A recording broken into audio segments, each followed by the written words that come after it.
On continue notre petite étude sur les prophéties. Ça rapporte toujours comment présenter l'Évangile. Il y a tellement de sujets qu'on peut parler à cause de la parole nous parle de plein de sujets. Puis dans le bout où ce qu'on est rendu, on parle de prophéties de l'Ancien Testament qui ont été accomplies dans le Nouveau Testament par la venue du Messie. Le but, c'était qu'on sache qui était le Messie. Nous, c'est plus facile aujourd'hui. On est 2000 ans après, on analyse les textes de l'Ancien puis du Nouveau, on a toutes les informations d'un coup sec.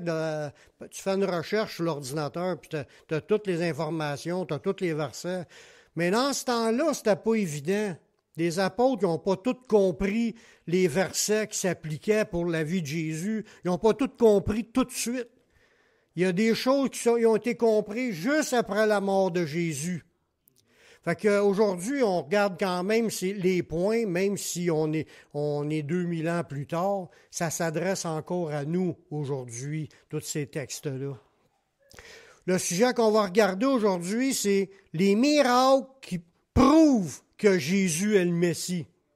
Tous les miracles que Jésus a faits, c'est une preuve. On a vu que Dieu il est venu nous parler. Dieu, le Messie, c'était Dieu fait homme.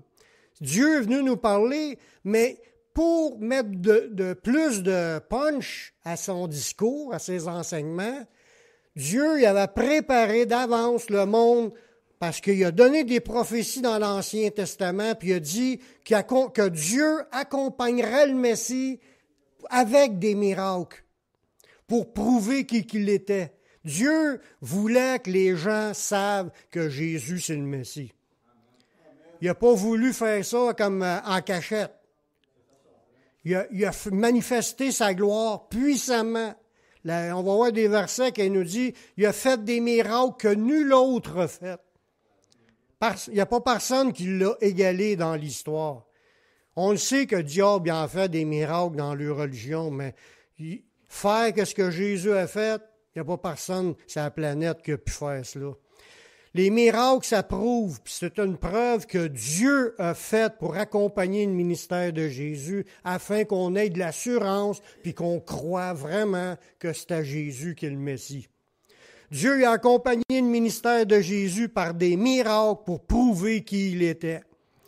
Les prophéties dans l'Ancien Testament annonçaient que Dieu accompagnerait le Messie par des miracles.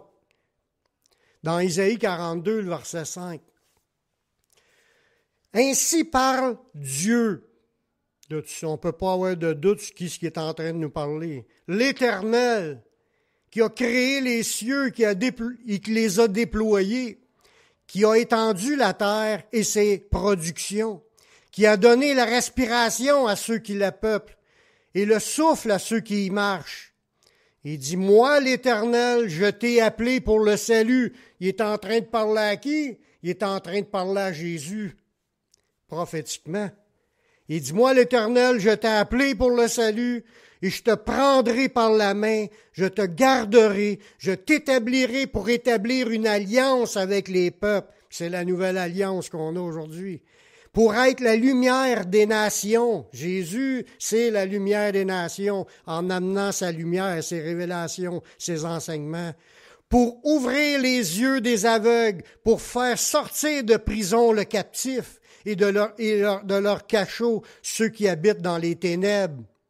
Je suis l'Éternel, c'est là mon nom, et je ne donnerai pas ma gloire à un autre, juste à lui, au Messie, ni mon honneur aux idoles. Dans ce passage-là, c'est un passage qui est spécifique à un appel de Dieu sur son Messie, sur Jésus-Christ, Yeshua, le Messie. Ça dit, Dieu lui parle, il dit, je t'ai appelé pour le salut. Je vais te prendre par la main. On le sait comment plein de passages où ce que Jésus dit. Le Père me montre tout ce que je dois faire, puis c'est lui qui m'en montrera encore des plus grandes. Puis il recevait les pensées, aussi les enseignements, c'est les enseignements du Père. Il était pris par la main par son Père, puis son Père le conduisait à chaque pas de son ministère. Mais il a fallu qu'il conduise aussi toute sa vie, parce que Jésus est le seul qui a réussi à vivre une vie sans péché. Mais en plus de ça, il marchait en étroite relation avec son Père du fait qu'il recevait chaque instruction, chaque direction, chaque parole à annoncer, chaque chose à accomplir comme miracle. Il était 100% dirigé par son Père. Dieu le Père le tenait par la main, puis il le conduit afin que Dieu le Père établisse le Messie. Il fallait que le Messie soit établi. Dieu est encore en train d'établir le Messie. On est 2000 ans plus tard, puis il a établi le Messie dans nos vies. On l'a reconnu, le Messie, comme étant le Sauveur, le Seigneur. On a reçu le Seigneur. Fait que 2000 ans plus tard, Dieu le Père est encore d'établir son Messie à sa position, ce qu'il veut l'emmener, pour faire l'alliance. On l'a vu dans la parole de la semaine passée, la parole de Dieu qui disait que Jésus est venu nous amener la vérité, la parole de Dieu. C'est la parole faite chair, mais il est venu nous parler. Puis le bagage de ses instructions, c'est la lumière pour éclairer. C'est les paroles de la nouvelle alliance qui est venu nous apporter. Mais c'était préparé dans l'Ancien Testament, annoncé dans l'Ancien Testament, que le Messie viendra, qui marchera en communion avec son Père, puis qui viendra pour faire une nouvelle alliance. C'était pas les Juifs ne l'ont pas compris parce qu'ils ne croient pas qu'il y a une nouvelle alliance. Puis il y a d'autres points aussi qui ne croient pas dans les prophéties qu'on va voir plus tard, mais là, on parle de nouvelle alliance que Dieu veut faire avec les peuples, avec le peuple, pour être la lumière des nations. C'est exactement ce que Jésus a fait. Dans le Nouveau Testament, il y a des versets qui parlent de cela, que Jésus a été établi pour être la lumière des nations. Puis là, ça parle au verset 7 des miracles qui étaient pour accompagner Jésus, qui va ouvrir les yeux aux aveugles, qui va faire sortir de prison les captifs. On en a parlé un matin des prophéties, il est venu pour rendre libres les captifs, mais c'est annoncé dans ce passage-là. Sortir les gens qui sont dans le cachot des ténèbres. Ça, on l'a dit aussi, le cachot des ténèbres, c'est l'ignorance. Quand tu es dans les ténèbres, c'est parce que tu ignores les vraies affaires. Puis là, tu tournes en rond, tu piétines sans comprendre ce qui se passe parce que les gens n'ont pas reçu la lumière de la vérité qui rend libre. La vérité, c'est Jésus et sa parole. Puis Dieu, il était pour donner sa gloire à son Fils, à son Messie, le Seigneur. Les prophéties du prophète Isaïe ont eu une autre prophétie qui a appuyé une partie de ce message-là, qui parle des miracles faits par Dieu à travers du Messie. Dans Isaïe 61, le verset 1, il a été mentionné en partie aujourd'hui. On en a déjà parlé, mais les prophéties que le Messie marcherait avec la puissance de Dieu, accomplissant des miracles par la main de Dieu. Dans Isaïe 61, Jésus, il l'a reçu puis il a rendu témoignage dans le Nouveau Testament, mais la prophétie annonçait « L'Esprit du Seigneur l'Éternel est sur moi, car l'Éternel m'a oint. » On voit que l'onction, la puissance pour les dons qui étaient sur Jésus, mais ça venait de Dieu. C'est Dieu qui l'a oint. C'est le Saint-Esprit qui l'a oint pour qu'il puisse marcher dans cette puissance-là. C'était pour porter la bonne nouvelle aux malheureux. Le Messie dit, « Il m'a envoyé. » C'est qui ça qui a envoyé le Messie? C'est Dieu son Père. Il a envoyé le Messie pour guérir ceux qui ont le cœur brisé, pour proclamer aux captifs la liberté et aux prisonniers la délivrance, pour publier une année de grâce de l'Éternel et un jour de vengeance de notre Dieu. On voit que la prédication du Messie, il parlait du temps de la grâce et le temps qui va venir du jugement de l'Éternel. Il est venu pour consoler tous les affligés. Il est venu pour accorder aux affligés de Sion, pour leur donner un diadème au lieu de la cendre, une huile de joie au lieu du deuil, un vêtement de louange au lieu d'un esprit abattu, afin qu'on les appelle des térébintes de la justice, une plantation de l'Éternel pour servir à sa gloire. Voyez-vous, Dieu a accompagné le Messie, il a annoncé d'avance qu'il accompagnera son Messie avec toutes sortes de miracles, de signes et de prodiges qui amènera une bénédiction aux gens qui l'entourent. Tout ça, c'était déjà annoncé d'avance que c'était pour arriver, puis c'est arrivé exactement comme c'était annoncé. Au début de son ministère, les Juifs y ont demandé à Jésus de prouver qui il était par des miracles. Les gens ne croyaient pas automatiquement quand Jésus a commencé à prêcher et à enseigner les autres. Dans Jean 2, 18, les Juifs prenant la parole lui disent « Quel miracle nous montres-tu pour agir de la sorte? » Parce que, vous savez, la semaine passée, j'ai parlé de la femme samaritaine.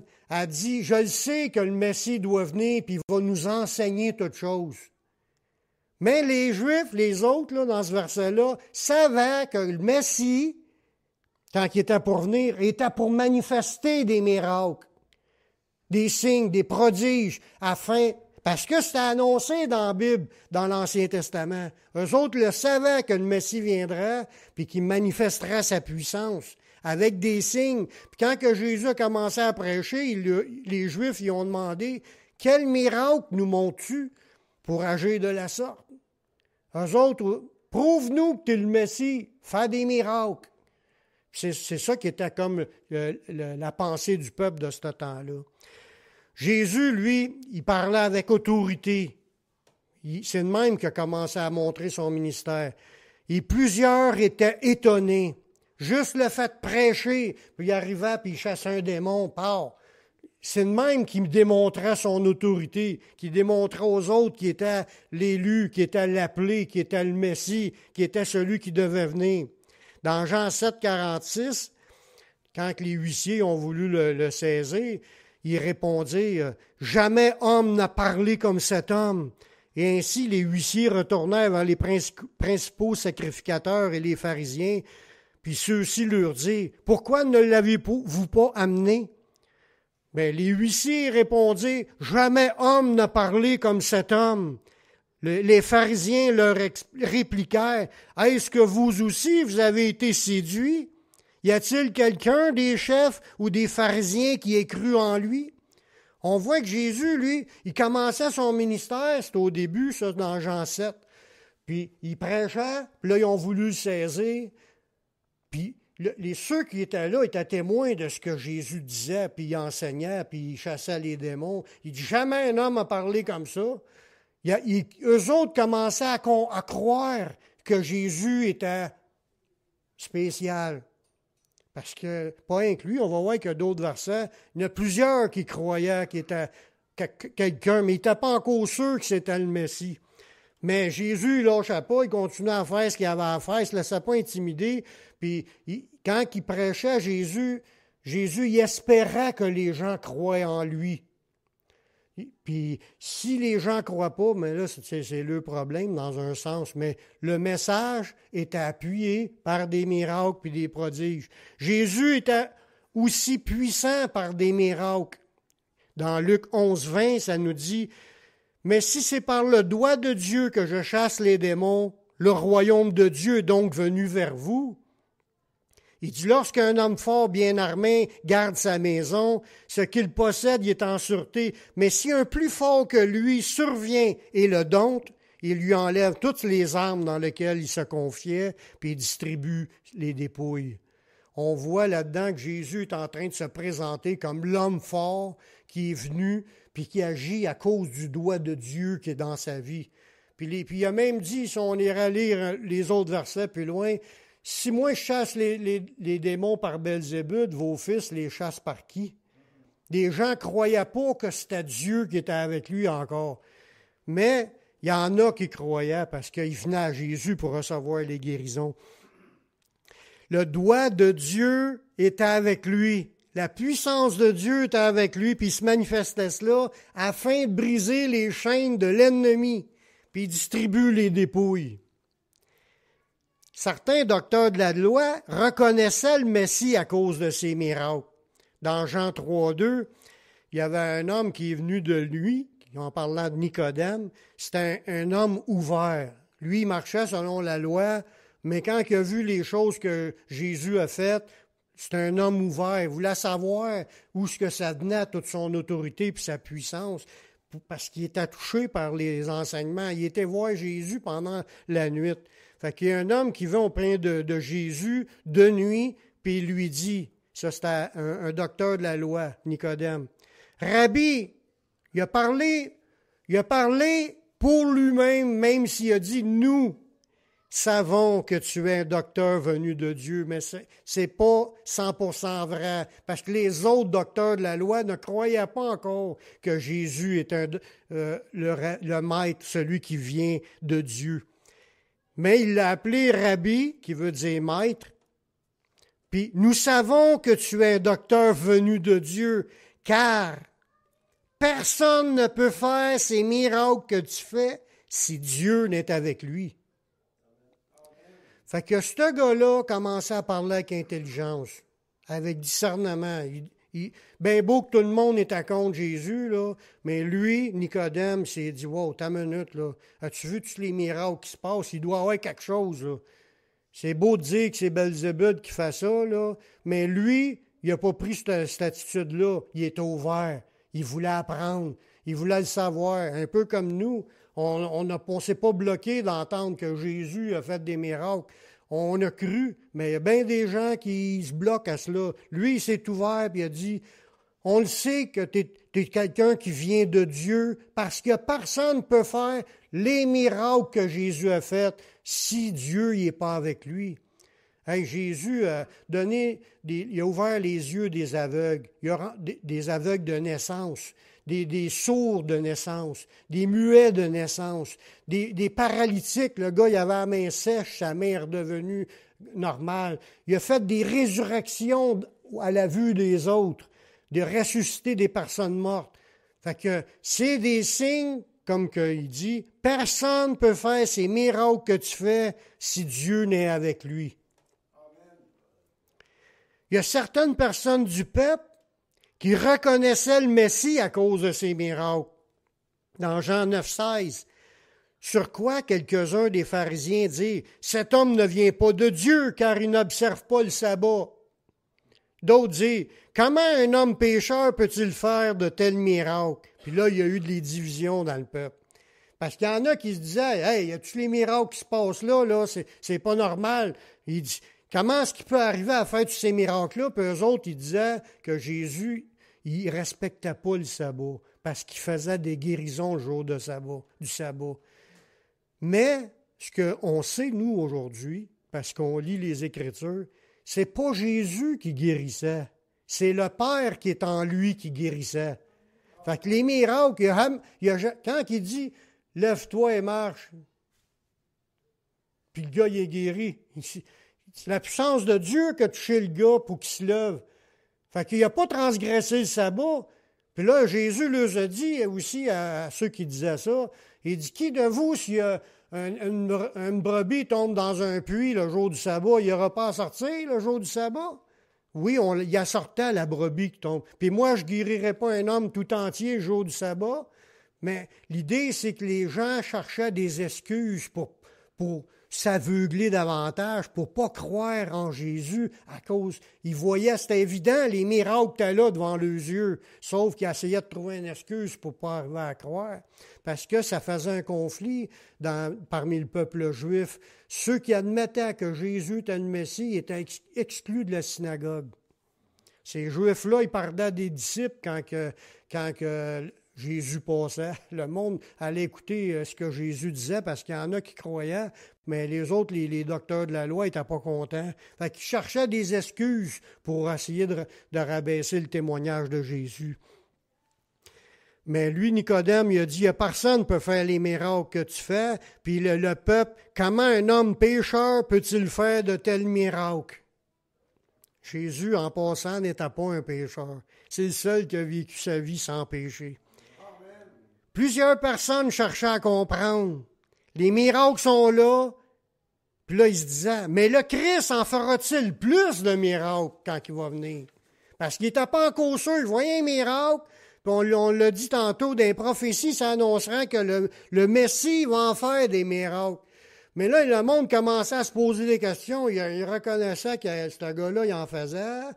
Mais là, si le Messie, quand il va venir, il va en faire encore plus que lui? C'est mêlant, là. Dans Jean 7, 31, ça dit « Plusieurs parmi la foule crurent en lui et il disait « Le Christ, quand il viendra, fera-t-il plus de miracles que n'en a fait celui-ci? » C'était la question, parce qu'il était prêt à admettre que le Messie s'en venait, mais il ne savait pas encore c'était qui. C'est pas tout le monde qui a entendu ce que Jean-Baptiste a témoigné. Ben, Jean-Baptiste l'a prouvé en disant qu'il a vu la colombe qui est descendue quand Jésus s'est fait baptiser. Puis celui qui l'avait envoyé, il avait dit, celui que tu vas voir l'Esprit descendre comme une colombe sur lui, c'est lui qui baptise d'Esprit Saint. C'est lui l'agneau de Dieu qui ôte le péché du monde. Lui, il a fait long témoignage, Jean-Baptiste, mais c'est pas tout le monde qui a entendu ça. Fait qu'il y a des gens qui avaient juste vu les miracles, mais ils savaient que le Messie en ferait, puis ils attendaient un Messie qui ferait des miracles. Puis là, ils en ont vu pas mal, puis là, ils se posaient des questions. D'autres, ils étaient convaincus ayant vu les miracles.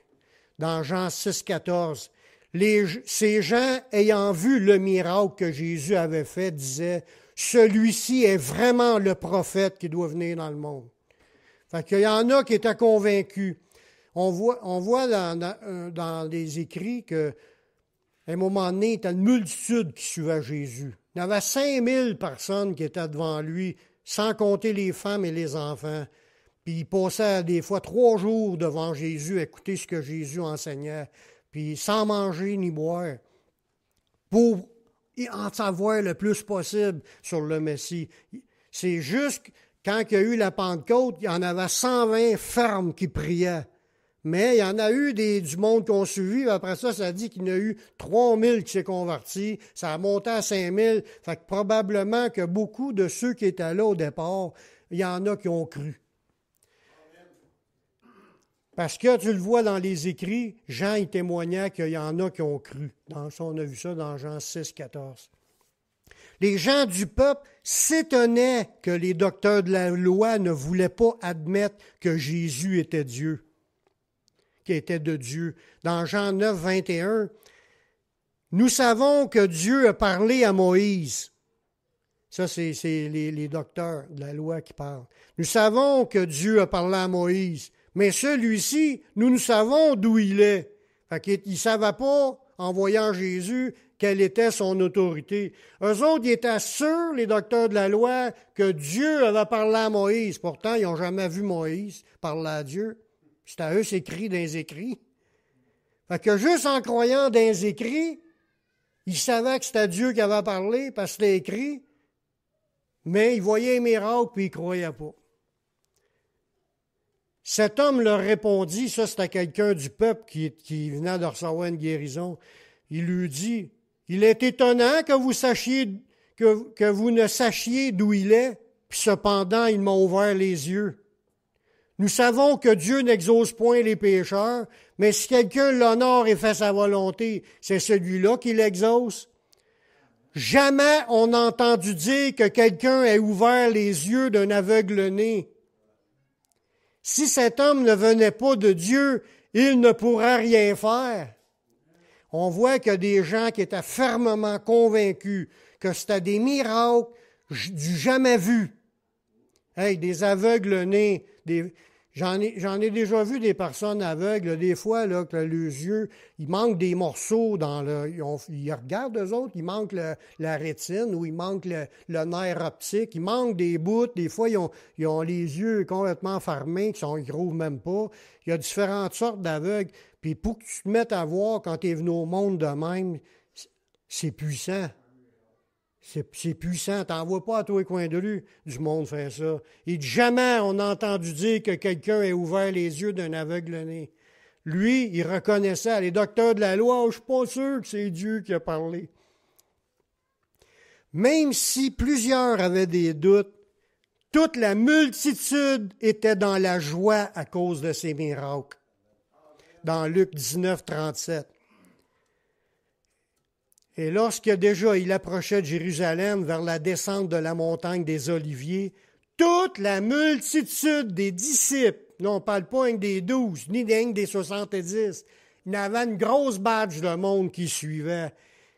Toute la multitude des disciples, saisis de joie, se mit à louer Dieu à haute voix pour tous les miracles qu'ils avaient vus. Puis là, nous autres, quand on lit les 4 évangiles, on en voit pas mal de miracles. Mais Jean nous affirme qu'il en a fait bien plus que ça, des miracles. Il dit, on ne pourrait même pas toutes les écrire, tellement qu'il y en a. Fait que eux autres, ces gens-là de cette époque-là, ils étaient étonnés, mais ils étaient dans la joie, puis ils croyaient, puis ils bénissaient Dieu, puis ils louaient Dieu à cause de tout cela.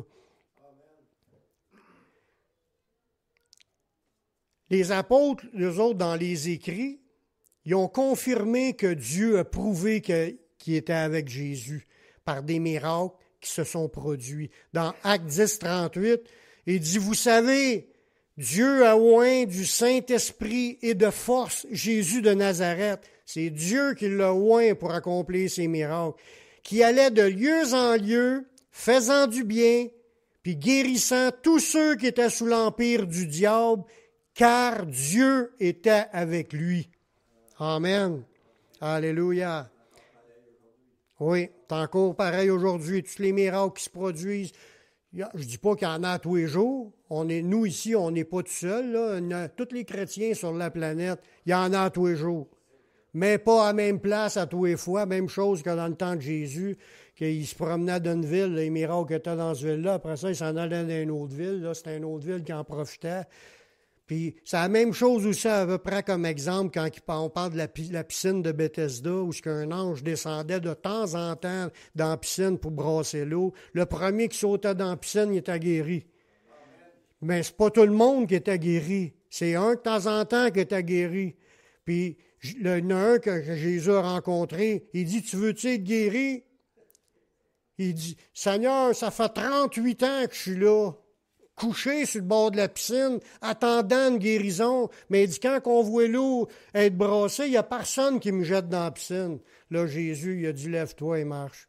Le gars, il était guéri instantanément, puis il a emporté son lit, puis il est parti avec. Mais on voit là-dedans que Dieu fait des moves, là. À un moment donné, il guérit un ici, il guérit un autre là, il guérit un autre là. C'est rare que tout le monde est guéri d'une shot, mettons, dans une église, puis que tout le monde sera guéri la même journée, à la même réunion. Mais quand on attend des guérisons, il faut toujours être ouvert, que Dieu peut me toucher aujourd'hui, que Dieu va répondre à ma prière aujourd'hui. Il faut toujours être dans l'attente que Dieu fasse quelque chose. Si on est fermé, puis on ne croit pas, puis on n'en demande pas, mais on n'en verra pas non plus. Mais si on est ouvert, à un moment donné, c'est ton tour. À un moment donné, c'est ton tour. À un moment donné, si tu n'es pas là cette journée-là, mais là, écoute bien, arrange-toi pour être là. C'est comme le gars, Jésus passe dans une ville, puis le gars, il prend pas la peine de se déplacer, mais il n'aura pas eu de guérison cette journée-là. Aussi, des fois, même, il a fallu que quelqu'un d'autre les emmène. Fait que si vous connaissez des frères et sœurs qui ont besoin de guérison, puis ils ne sont pas capables de se déplacer, allez chercher, emmenez-les dans votre char, puis emmenez-les ici. Tant qu'on est dans la présence de Dieu, c'est la place pour la guérison en nous, qu'on peut faire connaître nos besoins à Dieu. Malgré les miracles, plusieurs ne croyaient pas du tout. Dans Jean 12, 37, malgré tant de miracles qu'il avait fait en leur présence, ils ne croyaient pas en lui. Il va toujours avoir du monde qui ne croit pas. Il ne faut pas se laisser arrêter par les incrédules, par ceux qui ne veulent pas croire, qui ne veulent pas être touchés par Dieu. Il faut s'accrocher. Mais Jésus, lui, a dit à propos de cette fête-là, qu'après avoir vu tous les miracles, ça dit, malgré, dans Jean 12, 37, malgré tant de miracles, il y en a qui ne croyaient pas en lui. Mais Jésus a fait une déclaration, même 2, à propos de ça. Il a dit, dans Jean 15, 24, si j'avais pas fait parmi eux des œuvres que nul autre n'a faites, ils n'auraient pas de péché. Si Jésus n'aurait pas fait les miracles, les œuvres là, qu'il a faites, que nul autre a faites, s'il n'aurait pas fait ça, il n'y aurait pas de péché. Là, il dit, mais maintenant, ils les ont vus, mes miracles, puis ils m'ont haï, moi et mon Père. Si Jésus n'aurait pas prouvé, Dieu le Père n'aurait pas prouvé par des miracles que Jésus était le Messie, personne n'aurait été dans le péché de ne pas croire. Mais Jésus l'a prouvé qu'il était en gardant le contact avec son Père, puis son Père a manifesté les miracles, puis les preuves sont faites. Maintenant, les gens sont inexcusables de ne pas croire en Jésus. Autant que les docteurs de la loi étaient convaincus que Dieu avait parlé à Moïse parce que c'était écrit comme témoignage dans les écrits de l'Ancien Testament, autant que nous, aujourd'hui, les preuves sont faites, sont écrites dans le Nouveau Testament, puis les gens n'ont pas d'excuse de ne pas croire. Ils sont automatiquement, en ne croyant pas en Jésus, ils haïssent Jésus, puis ils haïssent le Père. Parce que tu ne peux pas avoir le Père sans voir le Fils. Faut que tu passes par le Fils pour avoir le Père. Fait que tu n'as pas le choix, il faut que tu crois en Jésus si tu veux être avec le Père. Fait que si tu veux que Dieu te bénisse, il faut que tu crois. Mais ces gens-là qui n'ont pas cru, ils ne croyaient pas malgré avoir tout vu, mais il dit, ils sont dans le péché. Puis Jésus a même rajouté d'autres choses. Il a fait des reproches aux villes qui ne se sont pas repenties suite à sa prédication et ses miracles. Dans Matthieu 11, 20. Alors il s'est mis à faire des reproches aux villes dans lesquelles il avait eu la plupart de ses miracles. Voyez-vous, là, Jésus a fait des reproches aux villes. Jésus a passé dans des villes, il a prêché, il a prié pour les gens, il a eu plein de miracles.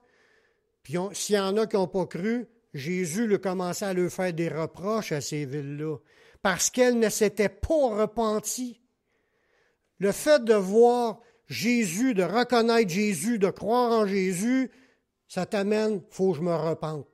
Il faut que je demande pardon à Dieu, il faut que je me tourne vers lui, il faut que j'accepte Jésus comme mon sauveur, il faut que je m'enligne. Mais les gens qui ne l'ont pas fait dans les villes, Jésus leur a parlé, verset 21. « Malheur à toi, Chorazin, malheur à toi, Bethsaïda, car si les miracles qui ont été faits au milieu de vous avaient été faits dans Tyr et dans Sidon, il y a longtemps qu'elles se seraient repenties en prenant le sac et la cendre. C'est pourquoi je vous le dis, au jour du jugement, Tyr et Sidon seront traités moins rigoureusement que vous. Et toi, Capernaum, seras-tu élevé jusqu'au ciel? Non, tu vas être abaissé jusqu'au séjour des morts. Car si les miracles qui ont été faits au milieu de toi avaient été faits dans Sodome, elles subsisteraient encore aujourd'hui. C'est pourquoi je vous le dis au jour du jugement, le pays de Sodome sera traité moins rigoureusement que toi. On voit là-dedans que oui, le Messie est annoncé. Oui, le Messie est venu. Oui, Dieu a accompli les miracles pour prouver que le Messie, c'était le Messie. Les preuves sont là, le témoignage est donné. Ceux qui refusent ce qui est écrit là sont faits. On n'a pas le choix. Il faut se tourner vers Jésus. L'apôtre Jean lui insiste en lisant les miracles des évangiles, que nous croyons en Jésus. Dans Jean 20, 30, ça dit, « Jésus a fait encore en présence de ses disciples beaucoup d'autres miracles qui ne sont pas écrits dans ce livre. » On a assez, autrement dit, avec ce qu'il y a d'écrit pour croire. On a assez pour se faire notre opinion sur Jésus. On a assez pour être convaincu que Jésus, c'est vraiment le Messie. Il n'y a jamais personne d'autre qui a fait ce que Jésus a fait. Il n'y a jamais personne d'autre qui a prêché comme Jésus a prêché les vérités de Dieu. Ce qui est là, ce qui a été écrit, ce qu'on a décrit, même si on n'a pas toutes les dires et tous les miracles décrits, mais ces choses ont été écrites afin que vous croyiez que Jésus est le Christ, le Fils de Dieu, puis qu'en croyant, vous ayez la vie en son nom. Amen. C'est ça le but, frères et sœurs. Le témoignage de Jésus nous a été laissé. Tout c'est dit qu'on avait besoin de savoir. Toutes les preuves, les miracles, les divins miracles, pour nous prouver que c'est lui le Messie. Dans le titre du message, les miracles prouvent que Jésus c'est le Messie. Puis tout ça, ça a été écrit afin qu'on croie puis qu'on ait la vie en son nom. Je vais faire un appel, parce qu'il y a quelqu'un qui écoute à quelque part, puis il n'a pas encore vraiment pris position pour Jésus, pour dire qu'ils veulent que Jésus rentre dans leur vie. Je vais vous faire une prière avec vous. Faites cette prière pour que vous puissiez donner votre vie au Seigneur, puis vous engager, comme on disait tantôt. Vu que vous êtes témoin de ces choses, ça devrait vous amener à la repentance. La repentance, c'est de regretter nos péchés qu'on a faits, nos offenses qu'on a faites à Dieu, afin que Dieu nous pardonne. Le sacrifice de Jésus à la croix, ça allait dans le but de nous pardonner de nos péchés. Puis là, on s'engage à le suivre, à marcher comme qu'il nous le demande. C'est ça la repentance puis la conversion que Dieu s'attend de nous. Faites cette prière avec moi. Père, je reconnais que je suis un pécheur. Je reconnais que je suis perdu. Mais je sais que Jésus-Christ est mort sur la croix. Il a versé son sang pour que je puisse être pardonné. J'accepte Jésus comme mon Sauveur, comme mon Seigneur. Prends ma vie, je te la donne. Je veux te suivre, je veux te servir tous les jours de ma vie. Et donne-moi ton Saint-Esprit pour qu'il me conduise dans la voie de la vie éternelle. Amen. Amen. Si vous avez fait cette prière, sachez que Dieu l'a entendu puis Dieu vous a pardonné. Croyez afin que vous ayez la vie en son nom. Demeurez ferme dans la foi. Ne vous faites pas voler par le diable ou même influencé par les incrédules. Les incrédules font face à qu'ils rejettent la pierre de langue qui avait été donnée pour qu'on puisse être sauvé. Ils rejettent la pierre qui nous sauve, c'est Jésus.